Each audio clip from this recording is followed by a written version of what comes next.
Good morning. This is December 19th. My name is Douglas Griffin. This is my Sunday school class. We're in the book of Genesis. We're almost toward the end. We are toward the end. We're almost done. Genesis. We're in the 46th chapter. We're beginning that today. I'd like to refer to this as my attempt to do the unbiased word, meaning not influenced by all the different Bible stories or movies or songs or that we hear and then read the Bible. If you just want to read it for itself to see what it says to us, it's better. It could be a better understanding of what God is trying to communicate. So in Genesis chapter 46, Jacob has decided he's going to go to Egypt to see Joseph. As far as he knew, Joseph was dead. His sons had come to him 22 years earlier, 22 years, and brought a bloody coat and cried. And he went, "Oh no, my son." The coat of many colors that Jacob had given Joseph. So, and Joseph has 11 brothers. They sold him off to slavery in Egypt, but they assumed he was dead too. So they go to Egypt because there's a famine and discover their brother's actually alive. And he sends them back, go get my father. And he sends them with donkeys and horses and all sorts of things just to convince him that it's safe to go to Egypt. And also just convince him it's really me, because no pharaoh in Egypt would have just given all these things to your sons. So it really is me.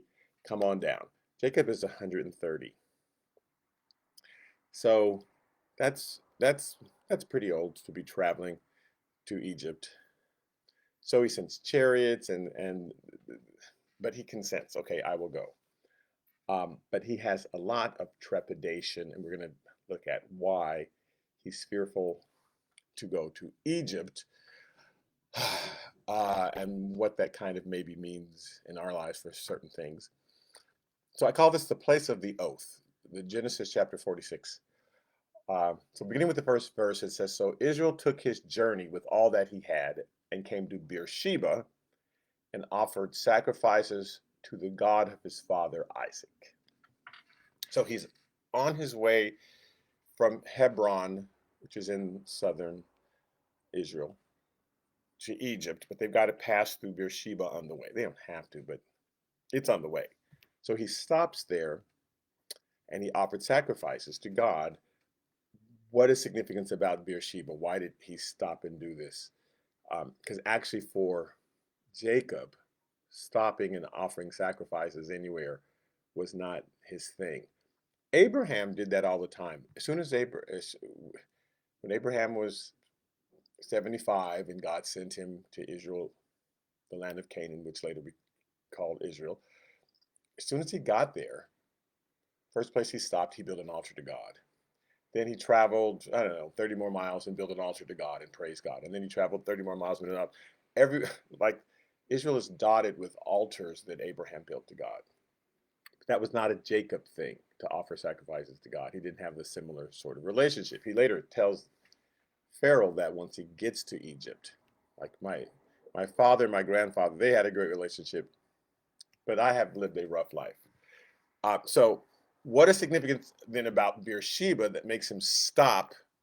I said, I better offer some sacrifices before I go down to Egypt. So we're going to just kind of study the history of Beersheba. Going back in Genesis chapter 20, right after Sodom and Gomorrah, right after the angels visited Abraham and said, "We're about to destroy Sodom and Gomorrah." And he said, "Oh, my nephew Lot is there. So if you can find 30 righteous, will you not destroy it?" Right. If you find 20 righteous, will you not destroy it? Yes. If you find 10 righteous, will you not destroy it? Right.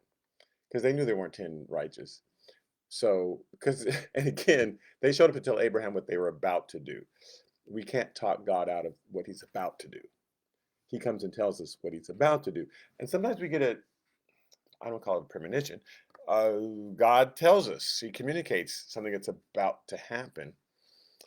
Sometimes we're supposed to pray, and other times he's just telling us in advance, this thing's going to happen, so that we'll know when it happens, it was him. It was not some mistake. So, sure enough, Sodom and Gomorrah gets destroyed. And after these things, Abraham thinks, let me get away from here because it smells like sulfur all around, and they're kind of in central Israel about that time, like around Bakersfield. And so let me move down more toward San Diego. So it says, and Abraham journeyed from there to the south, and he dwelt between Kadesh and Shur and stayed in Gerar. Now Gerar is near the coast, so it's more west coast. It's still south west coast. And it says, now Abraham said of Sarah his wife, she is my sister. So they're staying in Philistia, where the Philistines are. They're not enemies with the Philistines yet, but they're not friends either. So this is later becomes Goliath and the Philistines, but that's 500 years from now. Um, so they are. Uh,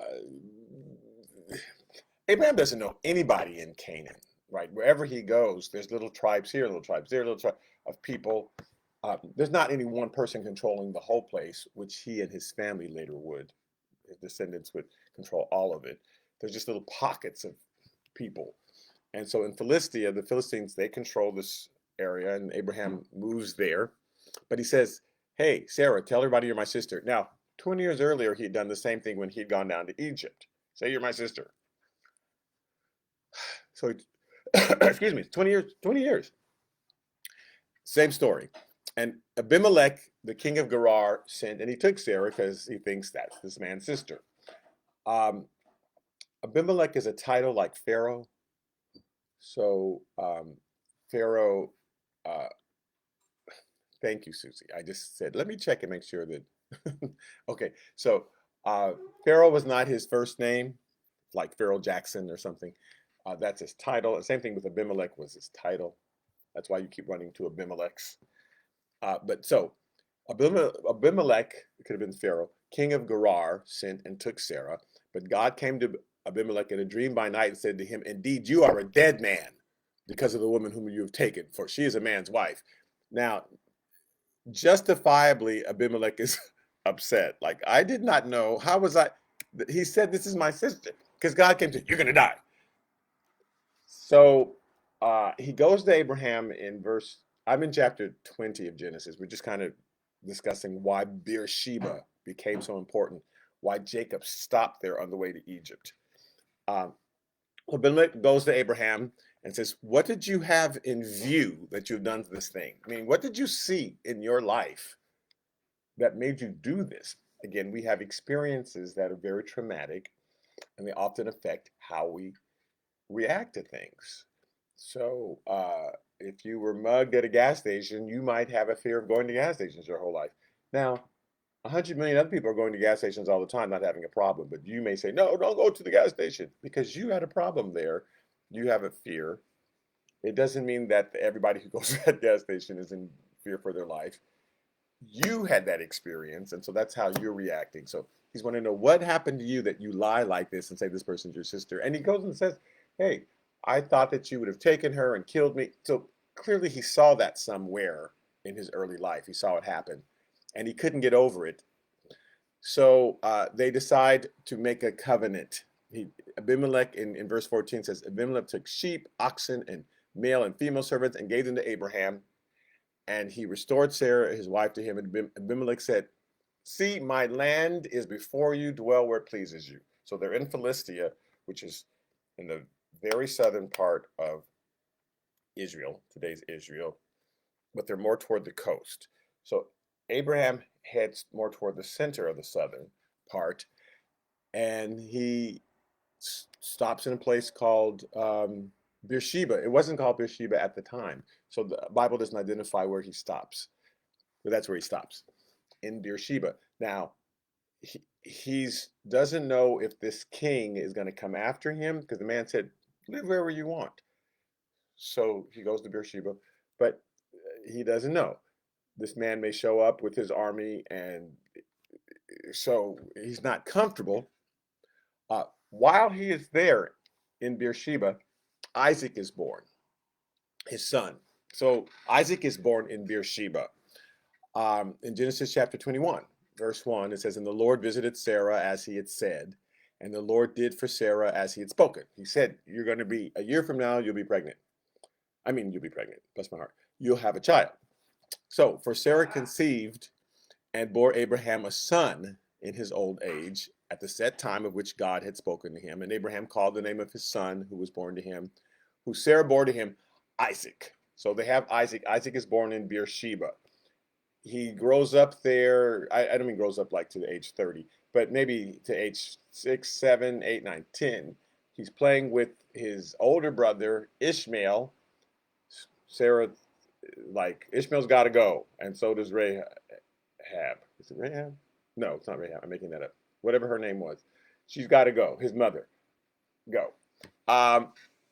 So Isaac's all by himself. He's an only child. His parents are 100 years older than him. And he's in Beersheba. Okay. It came to pass in Genesis chapter 21, verse 22, Abimelech does show up with his army. It came to pass at that time that Abimelech and Phicol, I don't want to say that, Phicol, the commander of his army, show up with all their men. And this is the very thing that Abraham had feared he would just show up. You said live wherever you want. I'm in this place that I haven't named yet, but it's going to be called Beersheba. And now your army's here. I've got my son with me. What's up? So he shows up. He speaks to Abraham in verse 22 of Genesis chapter 21, saying, "Hey, God is with you in all you do. I'm not actually here to bother you." It says, "Now therefore, though, swear to me by God that you will not deal falsely with me." I'm actually nervous about you because you've got some servants and you've got little company people. If you stay here in Beersheba, and it wasn't called Beersheba yet, I'm hoping that you don't grow and then somehow try to take over for me, because we're not quite friends yet. We don't have a real covenant yet. So I don't want you to deal falsely with me, with my offspring, or with my posterity, but that according to the kindness that I have done to you, that you will do to me and to the land in which you have dwelt. So I've treated you nice, right? So treat me nice too. And Abraham said, "Okay, I will swear." Very next verse, it says, very next verse, "Then Abraham rebuked Abimelech because of a well of water which Abimelech's servants had seized." So I'm good. But let me tell you something. Let me give you peace in my mind. I dug a well over here in future Beersheba, wasn't called Beersheba yet, and your people came and took my well. And now he needs the well because, again, his flocks are growing and his sheep are having more sheep, and Mary had a little lamb, etc. And so it's growing. So Abimelech says to him in verse 26, again, I'm in chapter 21, "I do not know who's done this thing, and you did not tell me. I didn't know it had happened, nor had I heard of it until today," because it had happened a little while ago. So Abraham took sheep and oxen and gave them to Abimelech, and the two of them made a covenant, right? So now we're going to make an agreement because they didn't have an agreement yet. And Abraham set 7 ewe lambs of the flocks by themselves. So they exchanged, but he says, I'm giving you these 7 more. Then Abimelech asked Abraham, "What's the meaning of these 7 ewe lambs which you've set by themselves?" And he said, "You will take these 7 ewe lambs from my hand, that they may be my witness that this is my well here." And therefore he called that place Beersheba. So I built this well here at Beersheba. It belongs to me. And this is my witness. This is the price I'm paying for this. So please have your men leave me alone. So he called it Beersheba because the two of them had made an oath there. And this is one of the first times Abraham has felt really settled. Now, Abraham's has 3 or 4 different places in Israel that he stops in: Hebron and Mamre, and here in Beersheba. He has 4 dwelling places. But this one he feels really good about. I've made a covenant here. I'm at peace with these Philistines, and we've got a deal here. My son was born here in Beersheba. It says in verse 33, "Then Abraham planted a tamarisk tree in Beersheba, and there he called on the name of the Lord, the everlasting God." So here's another place where he's building an altar also. There's a well, and he's going to make an altar to God, and he calls on the name of the Lord, and he consecrates that place. And Abraham stayed in the land of the Philistines for many days. So his son is growing older and older and older, his Isaac. Well, very next chapter, Genesis 22 says, "Now it came to pass after these things that God tested Abraham and said to him, Abraham, and he said, Here I am. And then he said, Now take now your son, your only son Isaac, whom you love, and go to the land of Moriah." So Moriah is where Bethlehem is in Jerusalem there.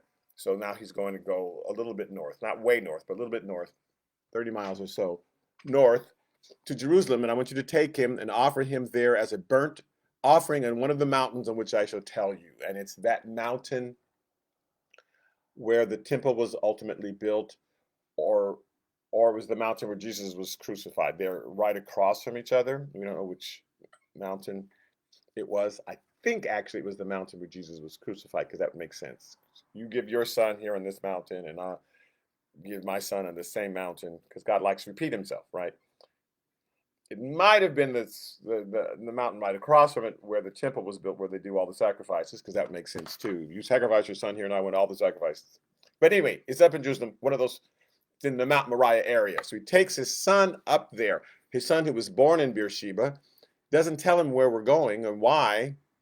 We're just going to make an act. He doesn't say, by the way, I'm going to set you on fire and take you up to he just says, let's go. We're going to go up to this mountain and offer sacrifice, which his father had done many times, offer sacrifice. That wasn't a big deal.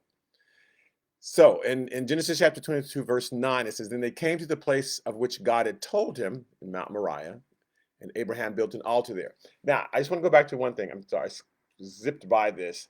After these things, it came to pass that God tested Abraham. God is not testing Abraham so he could find out what Abraham is made of. It's not like God doesn't know. Well, let me give him a test. Let me tell you, as a teacher, while I'm teaching on history and art and whatever I'm teaching, especially in my humanities class, I can see who's answering questions. And when I say, so where, Socrates did what? And I can see the hands and the ones who look like they don't know what I'm talking about. I can see the kids who are turning in their homework and marking it, and the kids who are just in the back and their eyes are wandering around. I know I could give out the grades right then without any tests. You're going to get an A, you're going to get a B, you're going to get a fail, because I see what's happening. I'm not confused. I'm the teacher. So I know who knows the answers. I don't give a test so I can find out who knows what and who doesn't. I already know. I'm the one there asking the questions, and I give the test so they can see. The test is for the students. Oh, I'm doing A work. Great. I really have this material down. Or, uh-oh, I'm only doing C work. I need to study harder. Or, I don't know nothing. So that they will know. This is for you. I'm watching. I already know, but you need to know where you are. Hopefully that will motivate you one way or the other to keep going strong because you're doing great. Or, uh-oh, I better knuckle down and start, or buckle down, I guess. If I knuckle down, that would just hurt my knuckles. Buckle down and start studying, and right, it's for them to know where they are, to identify where they're at. So when it says God tested Abraham, it doesn't mean God's going, I wonder what Abraham really thinks. So it says they came to the place which God had told him, and Abraham built an altar there, because Abraham loves to build him some altars. He placed wood on it. He bound Isaac, his son, and laid him on the altar. So this is Isaac's first finding out that he's the sacrifice. He's born in Beersheba. He leaves Beersheba, goes up Moriah, and this is his first real serious interaction with his dad, who's 100 years older than him, who bounds him on an altar, lays him on the altar upon the wood, and Abraham stretched out his hand and took the knife to slay him. So he lifts up the knife. So Isaac can see that his father's about to sacrifice him. Surprise, you're the offering. And right before this, when Isaac had asked, I don't see the lamb that we're going to sacrifice. He says, God will provide himself a sacrifice. Surprise, it's you. So here's Isaac's first introduction to God, other than Abraham's stories, is God wants me to be a sacrifice here in this altar. Well, of course, God speaks and stops it and says, Abraham, now I can see, but really you can see where you're at. Look what you're willing to do. This is true commitment. See what you're forced to do, because the test forces you to either buckle down and, oh, I better start studying more, or to keep where you are, or, So now you can see your commitment. And because of that, because of this commitment, I'm going to bless you. It says, in your seed, verse 18, all the nations of the earth shall be blessed because you have obeyed my voice. So Abraham returned to his young men, the men who'd come with him, who they left down there. And they rose and went together to Beersheba, and Abraham dwelt at Beersheba. So Beersheba does not have great memories for Isaac. It is where he was born, but after he was almost killed, he went back to Beersheba. And so he has funny feelings about Beersheba. I know this because as soon as Isaac got a chance to leave Beersheba, he never went back for years. Never went back. And they've got a home there. They've got a well there. This is one of the places that they've actually made a covenant with the people of that land that we get to stay here. No one can drive us off. And Isaac's like, I have funny. I feel some kind of way about Beersheba. So, in the next chapter, Genesis chapter 23, Sarah lived 127 years.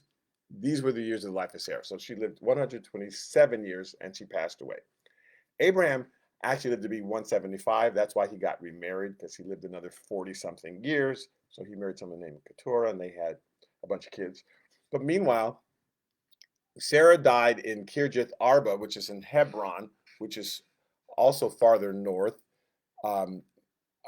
Actually, not as far north as Jerusalem, where Mount Moriah was, but farther north from Beersheba.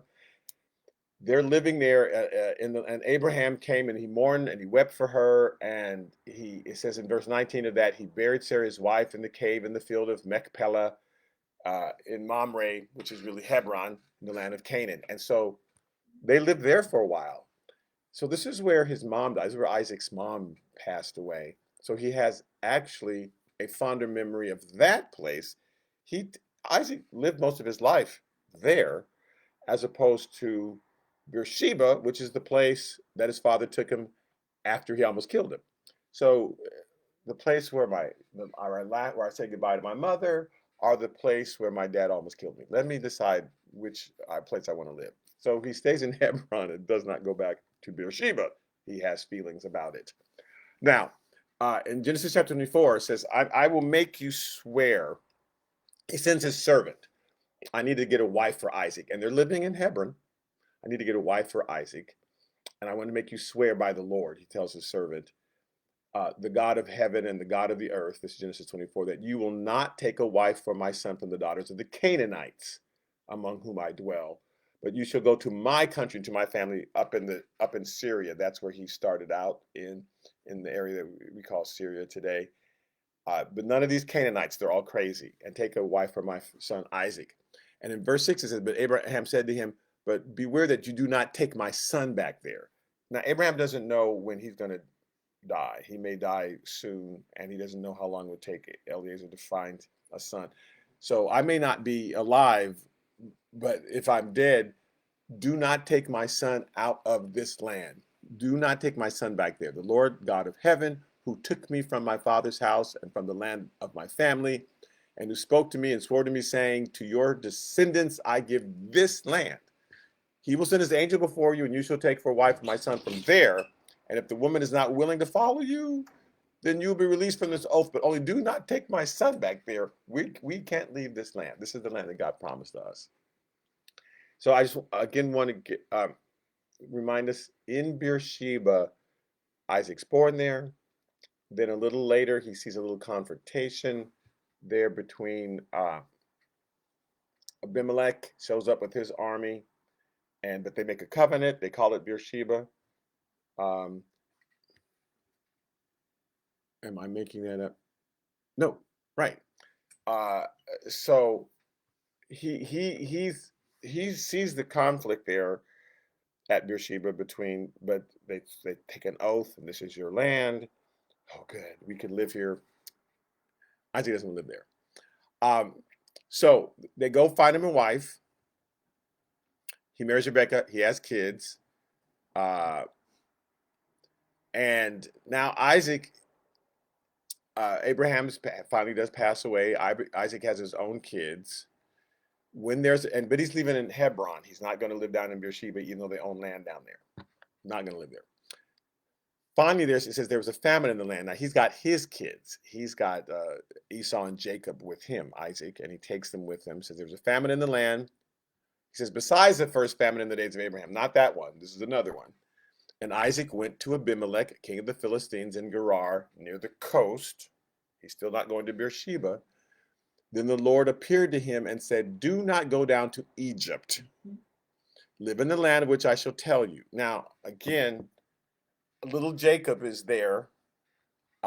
He says, dwell in this land, and I will be with you and bless you. For you do. So, and it's not like if a horse runs away and he has to chase it down to Egypt, that's fine. Just do not live there. Live in this land. It says dwell in this land and literally live. Make this is your home. This is your home. If you have to go down there to pay a parking ticket, fine. But come back up here. This is your land. Okay, and I will be with you. I bless you. For you and your descendants, I give all these lands, and I perform the oath which I swore to Abraham your father. So this is what little tiny Jacob knows. This is what you're supposed to say. God told my dad, these are our lands. We don't leave. Now, in Genesis chapter 26, it says, the Philistines had stopped up all the wells which his father's servant had dug in the days of Abraham, his father, and they had filled them with earth. So when Abraham had lived there, when little Isaac was little, well, he's big Isaac now, Abraham built a bunch of wells all the way to Beersheba, bunch of wells.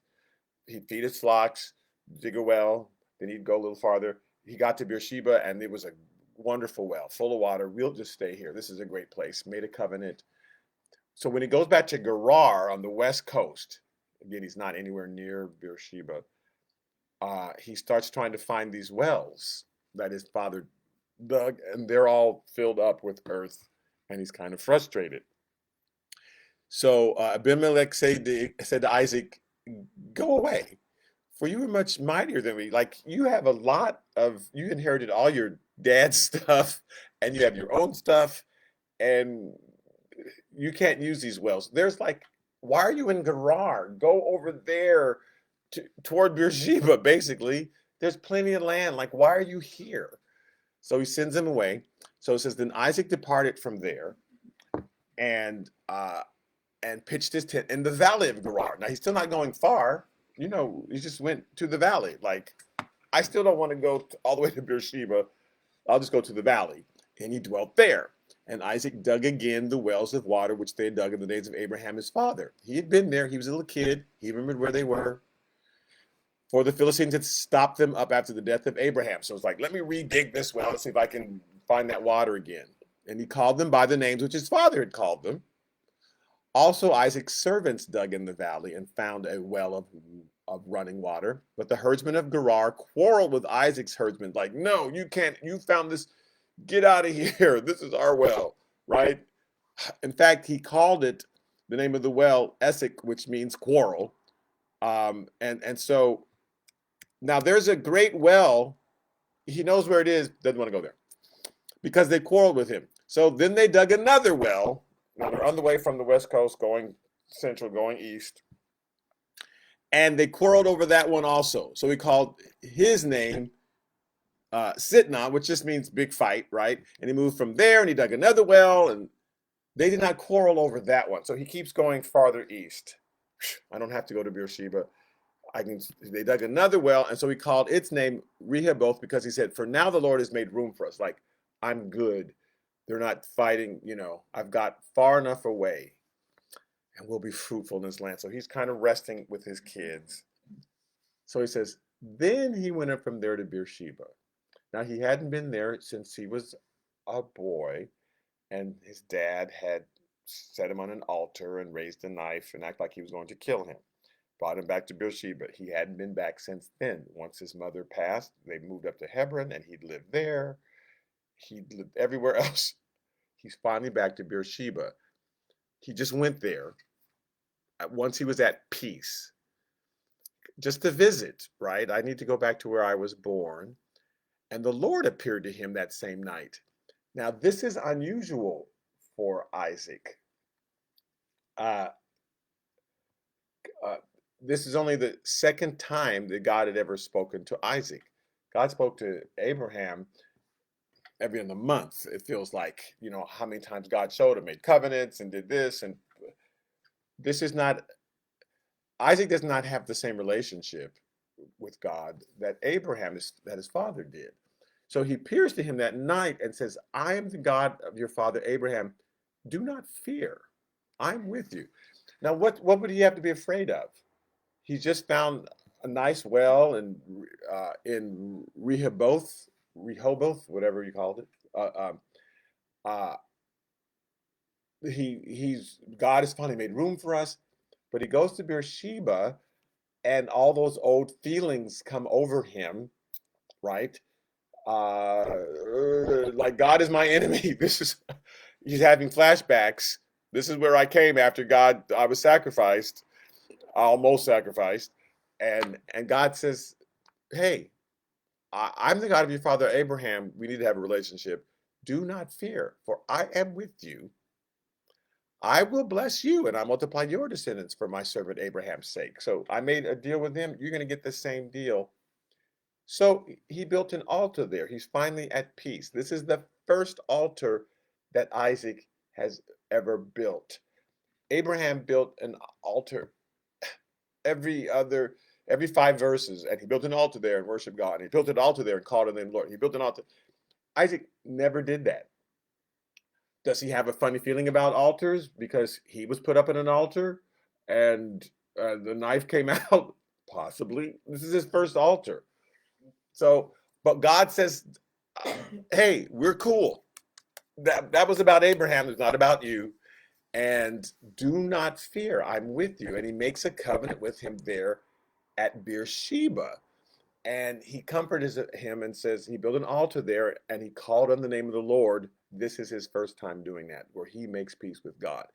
His little Jacob is singing this, going, ooh, this is Beersheba, the place where there was an argument, place where the Philistines were going to show up. But now this is the place where he's making peace with God, and God's speaking to him, and he built an altar there, and he dug a well.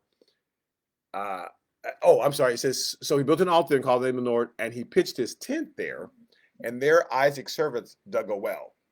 So Abraham had already dug a well there. They dug another well. And if you go to Beersheba to this day, there are the two wells. There's a smaller one and a big, huge one right near each other. Abraham had dug a well, and Isaac's men dug a well for him.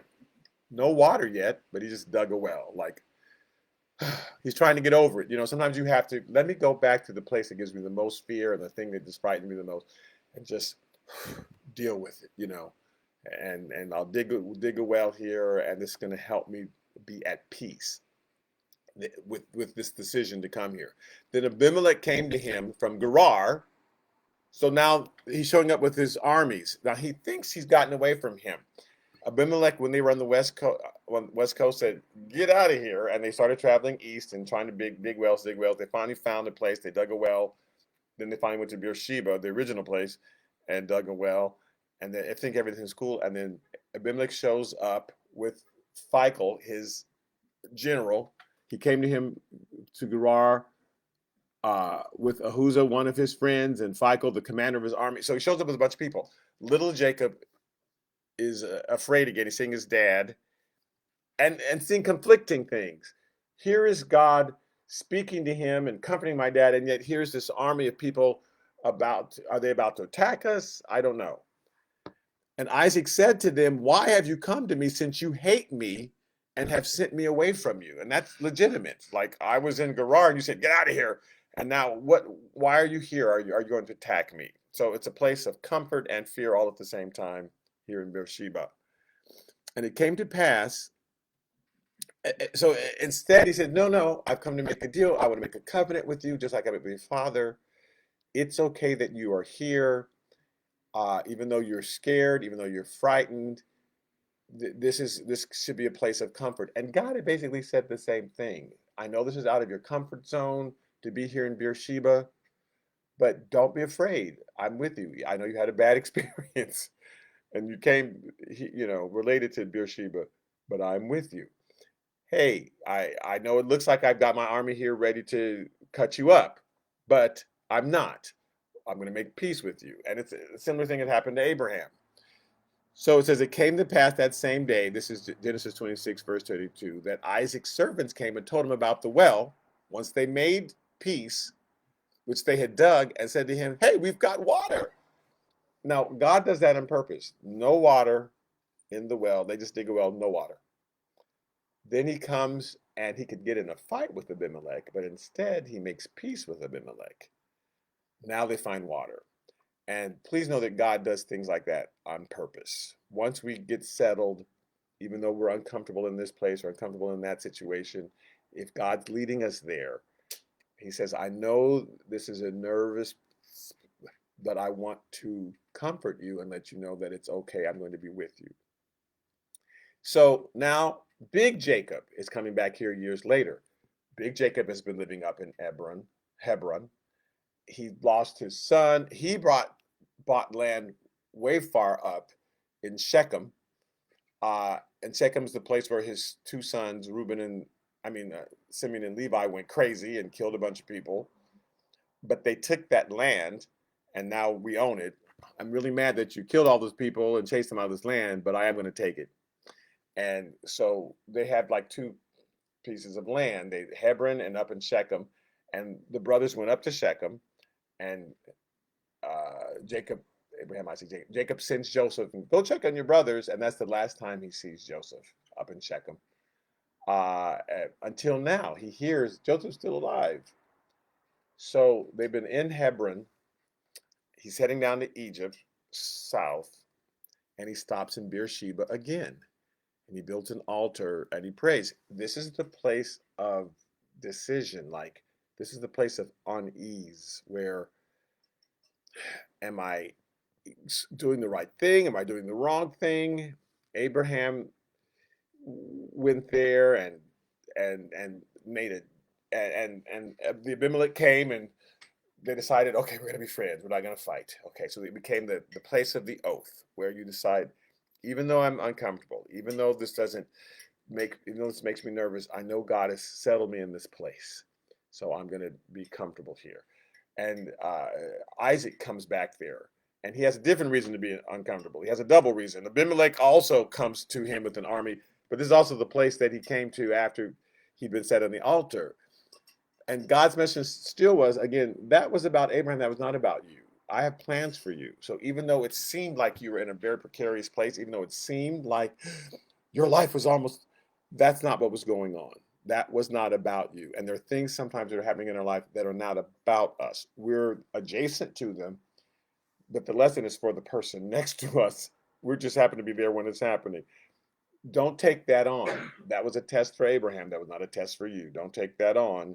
Have no fear. I'm your friend. You can be here in Beersheba, the place of the oath, the place where you're deciding, am I going to settle down into what God wants me to do? Am I going to trust God or not? So now Jacob comes here to the same place. He's just as nervous, because when he was little, his dad said, God said, do not go to Egypt. Well, he said, don't live in Egypt, right? Don't dwell there. This is your land. I'm giving you this land. He said the same thing to Abraham. He said it to Isaac. So Jacob's like, why am I going to Egypt? I don't get it. Let me stop at Beersheba, because that's the place where where you make uncomfortable choices, but you kind of settle into what God wants you to do. So he builds an altar there. So now I'm back to Genesis chapter 46. And in verse 2, it says, then God spoke to Israel in the vision of the night and said, Jacob, Jacob. Now it's interesting. He doesn't call him Israel. He calls him Jacob. And he said, here I am. And when he's talking to him as an individual, he sometimes calls him Jacob. When he talks to him as a representative of the future generations, he will sometimes call him Israel. When he's talking to the little scared person, he calls him Jacob. But when he's talking, here's what I see for you, he'll call him Israel. So when he's talking to him how he sees himself, I'm just weak and I don't know what I'm doing, Jacob. But when he's saying, it doesn't matter how you see yourself, I've got this plan for you, Israel, right? So he calls him Jacob. He says, here I am.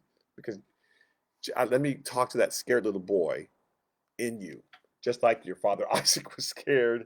Abraham was trying to make decisions here in Beersheba. So he says, I'm God, the God of your father. Do not fear to go down to Egypt. I know that I told your father not to live there, but there is a time period you can go. He says, I'm going to make of you a great nation there, and I will go down with you to Egypt, but I will surely bring you up again. So you're going to go down, but it's just for a time period, and then I'll bring you back up because this is your land. And the good news that Joseph will put his hand on your eyes, meaning the person you thought you had going to bury your son, your son who you thought was dead will actually be there at your deathbed. He'll be there to close your eyes. So that very thing that's important to you that you've longed for your whole life, you actually get it back. I'm giving you back your son, like he was raised from the dead. And he'll be there for you. So do not worry. There's going to be a time period in Egypt. It's okay. Sometimes we're going to have a time period in Egypt in our lives. We think, ooh, am I? But God said that, yeah, I did say this, but there's going to be a time. It's okay for you to be in Egypt, but I'll bring you back to the original. There's something I'm going to accomplish with you in Egypt, but I'm going to bring you back. Now, I will just tell you in advance that when he came back with all his family, I believe they should have stayed because that was their land. For some reason, they said, huh, let's go back to Egypt and we'll just live there for a while. And there was it was do not live in Egypt. I may take you there for a little bit because I'm going to accomplish something in that situation, but I'm going to bring you back to what I originally promised you. So sometimes God will send us to a situation. You're just there for a short period of time. Don't get comfortable in Egypt. Don't get comfortable there. He's just trying to accomplish something. It's okay. And he's going to bring you back.